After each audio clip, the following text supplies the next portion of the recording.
Hey guys, the following is a clip from my interview with Metallica producer Flemming Rasmussen, the producer behind Ride the Lightning, Master of Puppets, and Injustice for All. If you want to see the full interview, it's linked below.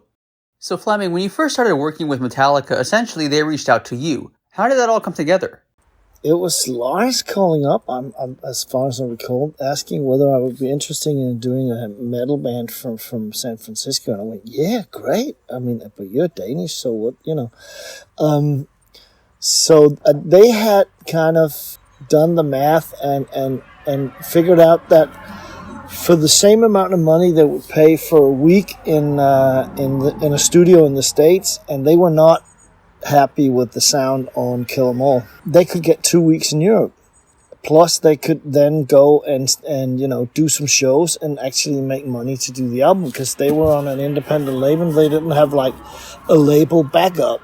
So they wanted to tour, record more.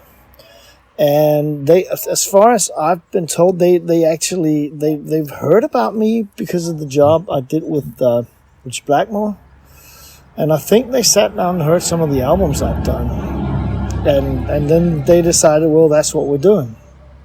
We're gonna go to Europe. We're gonna record the album, and at the same time, or during that, they got Q Prime as management. So they started looking for major record label deals. But, I mean, basically they just called and asked if I was interested. And I said, yes, sure.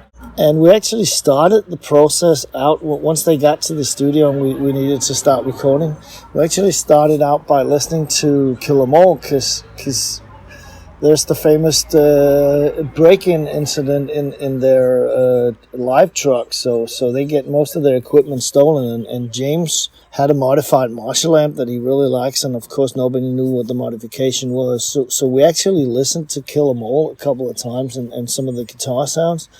So I got a pretty good picture of what the band was all about before we started. We did a session in the studio where we got everybody that I knew on the metal scene then, which was kind of just starting out, but people that had good Marshall gear. I had them bring all their amps and all their cabinets to the studio, and James would play them all and figure out which one he wanted to record on.